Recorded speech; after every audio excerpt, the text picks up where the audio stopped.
Хәерле көн, Татарстан, хәерле көн, хөрмәтле телевизор караучылар. Мин Эльза Әхмәтҗанова һәм тапшыруыбызның иҗат төркеме шушы минутта безнең белән булган һәрбер тамашачыга матур көн, күтәренке кәеф теләп калабыз. Искиткеч моңлы тавыш, буйсын, күңел киңлеге, әйтерсең лә бу талантлы гүзәл затка Ходай барысын да мулдан биргән. Шуңа да арабыздан фаҗигале иртә китү бигрәк тә аяныч. Халкы өчен жан аткан, кызганмый иҗаты белән бүлешкән милләтебезнең асыл кызы Вафира Гыйззәтуллинага 13 февраль көне 75 яшь тулган булыр иде.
Бүген без җырчыны, аның кызы Камилә ханым һәм иҗатташ дусты Гөлзада ханым Сафиуллина белән искә алабыз. Хәерле көн, исәнмесез? Хәерле көн. Хәерле көн. Вафира исеме киң күңелле дигәнне аңлата икән. Һәм минем белгәнемчә, Вафира ханым чыннан да тормышта да киң күңелле ханым булган. Ул үзе өчен генә түгел, ә күбрәк кешеләр өчен, милләт өчен янып киеп йөргән. Мин Куйбышев филармониясендә эшләдем. Шул бөтен союз буенча гастрольләрдә йөрүче Әлфия Авзалова, Илһам Шакиров һәм Вафира Гыйззәтуллина. Алар сольный концерт белән йөрүчеләр өчәү генә иделәр. Һәм инде безнең коллектив менә шушы Куйбышевтан Риф Сафиуллин белән. Менә мин гел күрә идем, афишларын күрә идем, аның артыннан сораша идек концертлары турында. Аннан соң инде филармониягә мин эшкә кергәч, Казанга кайткач, Вафира дип инде үзем шулай эзләп табып, чөнки шул кадәр язмаларын ишеткәнем бар иде ул вакытта. Аннан соң миңа аның белән әле бер гастрольгә чыгарга туры килде.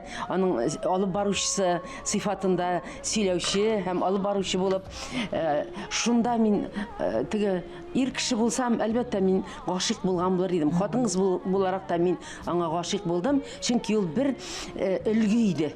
Менә татар җыр сәнгатенең өлгесе, татар хатын-кызының өлгесе, татар интеллигенциясының затлы зиялы шәхес буларак ул өлге иде.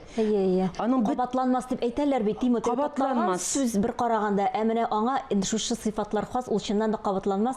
Аннан соң бер әңгәмәдә, бер интервьюда укыган идем, ул безнең эксклюзив җырчы иде дигәннәр. Эксклюзив. Ул бер кемгә ошамаган. Бөтен яктан да чыннан да камил кеше булса да, ул үзеннән бер дә канәгать булмаган икән. Шулай иде.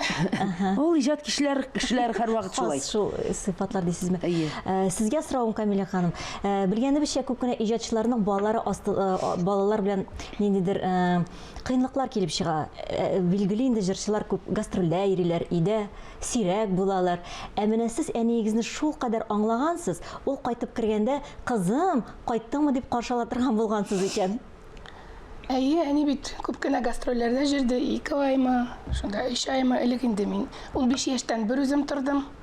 Шуңа күрә аны бик шатланып, өйдә көтеп ала идем. Көтеп ала иде. Үпкәләми идегезме, әниегез менә еш гастрольдә йөреп? Сезгә игътибар аз юнәткән. Гөлзада ханым, ни өчен менә аңа сәясәт белән шөгыльләнергә кирәк булды микән? Күңеле шундый милләт җанлы булган, татар җанлы булгангадыр инде. Беләсезме, менә бүген дә, менә мин җырчы, мин бүген дә сикереп мәйданга чыгып чыгыш ясар идем. Беләсезме ни өчен? Ни өчен? Хәтта беләм мин, бүген уже кирәкми. Ул вакытта без 3 кеше булдык. Вафира, мин, Фәүзия Бәйрәмова. 3 хатын без мәйдан тоттык ул вакытта. майданда әбиләр, ак яулыклы әбиләр, апалар. Ни өчен әбиләр, апалар? Ни өчен без хатын-кызлар чыктык майданга? Чөнки ирләребезнең инде бетергәннәр иде ирләребезне. Теге ничә тапкыр сугышында, теге Сталин репрессиялары ниләре безнең генофондны бетергәннәр иде. Ирләребезнең өчен теге көрәшче шундый ирләребез бик әз калган иде безнең. Шуңа күрә безгә кирәк булды аларга теге подпорка булырга, урысча әйтеп әйтсәм. Без чыгарга мәҗбүр булдык. Беренчедән без бит хакыйкатьне тыючылар. Ул иҗат кешеләре, алар бик нечкә, бик тоялар менә хакыйкатьне. Ничек булырга тиеш, нишләп болай түгел. Без бит шуның Аллаһ Тәгаләнең балалары, ул бит безгә биреп тора үзенең менә шушы энергиясын биреп тора. Без анда берничек тә читтә кала алмый идек. Мин хәтерлим әле Илһам абый шул ниләргә килә иде, басып тора иде ул. Ул чыгыш ясаган чаклары сирәк булды аның. Әмма ләкин анда басып тора иде, ул безнең теге нык бер алтын багана. Ул безнең саклаучы, безне әйдәгез нык булыгыз менә, мин дә сезнең белән дигән көч биреп торучы, әйе. Менә шулай. Шуңа күрә монда инде гаепләп булмый, безне дә гаепләп булмый. Вафира инде шуның без кыендык инде. Шул ялкында без кыендык. Шунда яндык инде. Ул көрәшче, шын көрәшче. Көрәшче буларак кына түгел, мин аны артист буларак мин аны күрәм. Артист буларак мин аны әле менә шулай бөтен барлыгы белән күрсәтәсем килә милләткә. Аның кигән киемнәре, аның ясаган ул программалары, ул бер программа икенче программага ошамаган, әйе. Аннан соң ул консерватория залында биргән концертлары, ул концерт теге Яхинның әсәрләреннән генә түзеп, композиторлар әсәрләреннән генә түзеп, фортепиано белән генә. Большой концертный залда концерт кую. Зур концерт залында. Бит тормышка ашты аның тойдыларында, әйе. Ул аның 50 яшьлегендә булса кирәк. Шулай бит инде.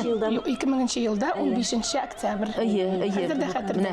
Беләсезме, менә Бер туарына әйләнеп кайтырбыз әле, Гөлзадә ханым. Шуны әйтәсем килә. Менә Камиләнең әнисенең исемен мәңгеләштерүдә сокландыргыч күп кенә эшләр башкарылган. Музыка мәктәбенә әнисенең исемен бире шуларның берсе. Нәкъ шушы урында әйдәгез әле бергәләп әзерләнгән видеоязманы карап китик. Соңыннан сөйләшүебезне дәвам иттербез.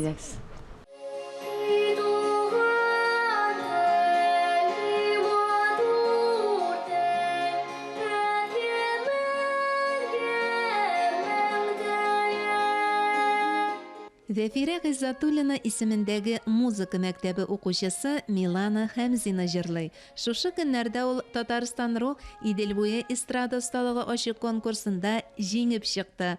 Камилә Гыйззатуллина укучысы. Бердән-бер кызының уңышларын күреп, Зәфирә апа бик сөенгән булыр иде. Камилә музыка мәктәбендә хор һәм вокал дәресләрен җитәкли. Биредә укыган һәр баланың уңышы укытучыларының фидакар хезмәт нәтиҗәсе.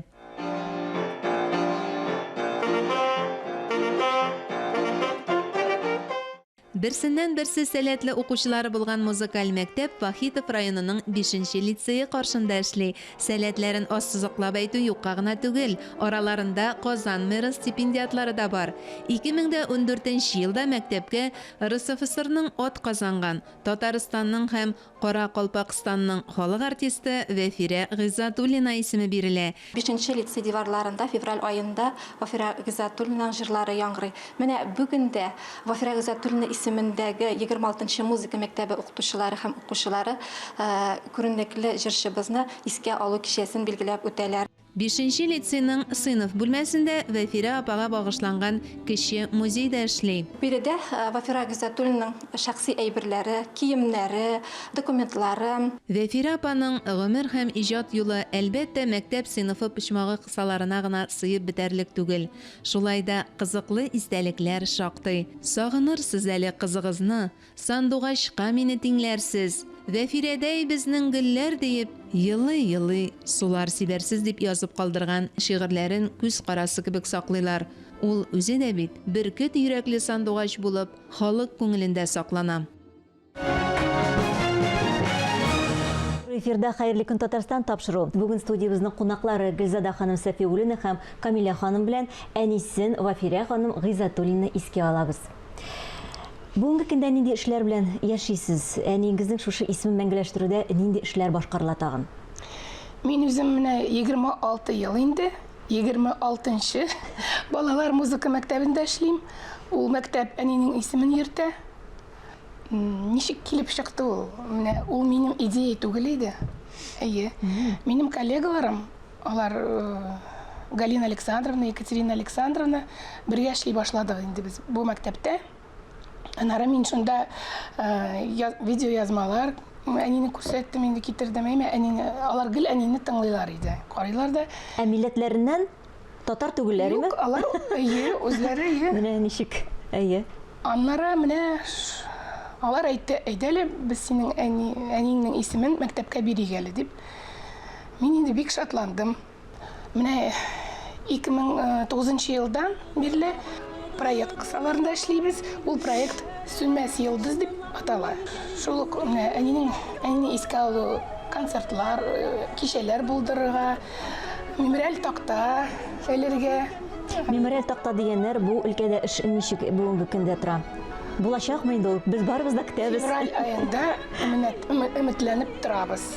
Вафира апа арабыздан киткәнгә инде менә 20 ел булса да, барыбер дә аның исеме һәрберебезнең телендә. Һәрберебез күңелдә үзебезнең Вафираны йөртәбез. Һәм аның җанатарлары да шулай ук күп, барыбер аны яраталар. Менә аның 70 яшьлегенә китап чыккан булган. Шул китап белән дә таныштырып китсәгез, моның бит тарихы үзенчәлекле, бик кызыклы, Камилә. Шулай бит. Без Менделеев районы белән гел элемтәдә торабыз. Әни бит Камай авылында, Менделеевск районында туды.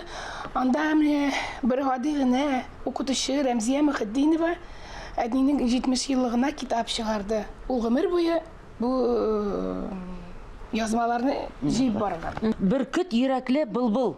Һәр елны фестиваль конкурс үткәрәбез. Балалар, өлкәннәр конкурсы. Һәр елны 16 сентябрьдә әнине искә алабыз, акция памяти үткәрәбез. Анда да безнең 1-нче класс балалары килә бит инде. Аларга әнинең тарихын сөйлибез, күрсәтәбез.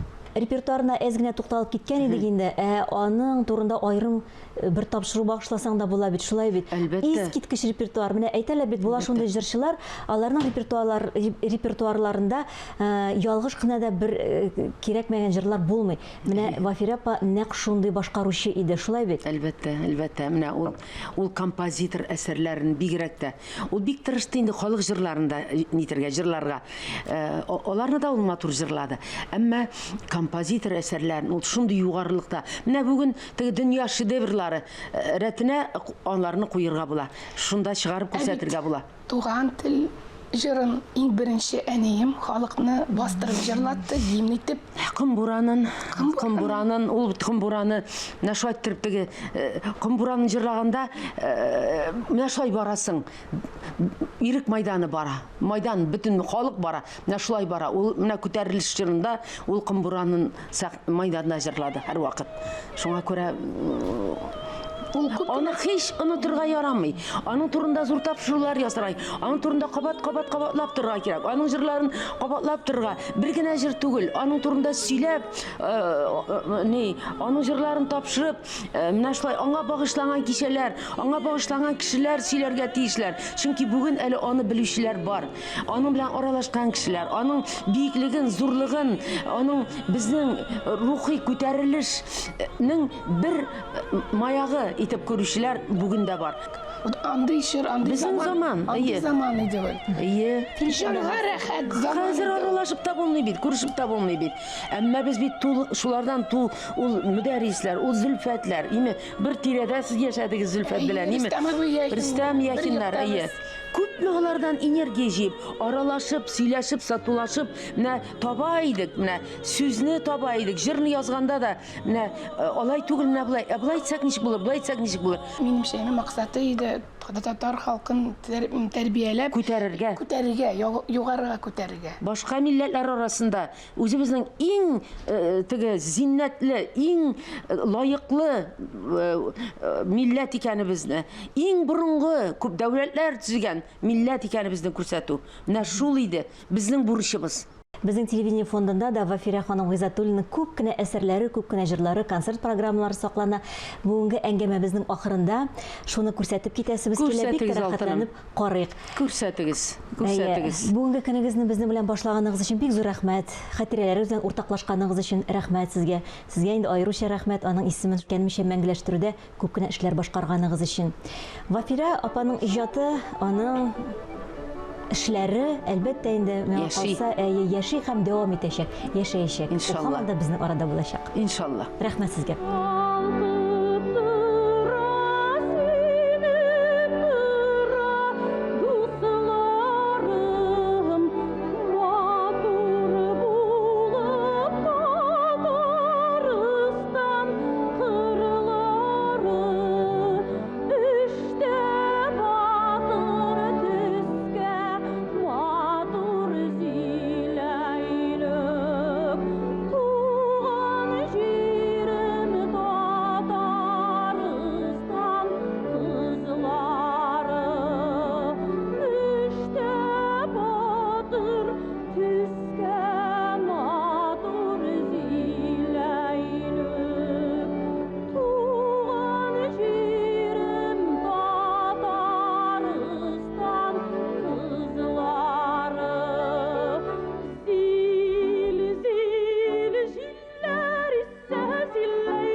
Zilleylukның